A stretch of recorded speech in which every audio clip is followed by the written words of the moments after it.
Now, this year, Sri Lanka is expected to complete its reform, which began in 2022, when the country's greatest economic crisis in decades sparked widespread demonstrations and ultimately led to the removal of the government.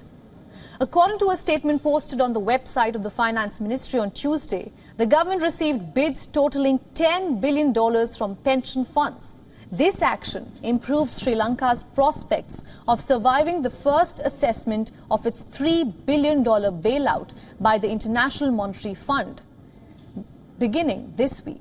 Now, that will allow for the release of around $330 million in November. Debt talks with China and India, two of the country's largest foreign creditors, are now front and center.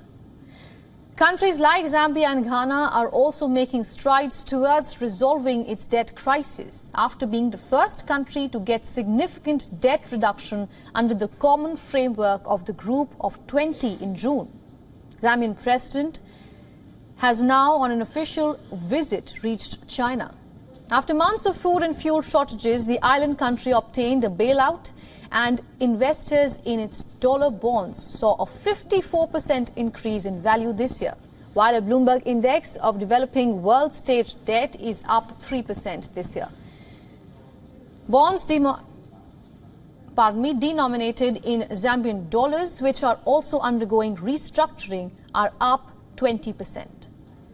A new administration was formed in Sri Lanka last year after the country's economic collapse triggered political turmoil, and after his predecessor, Gotabaya Rajapaksa, departed the nation. President Ranil Wickremesinghe, he was elected by Parliament and is now working to implement economic and constitutional changes to reverse the tide.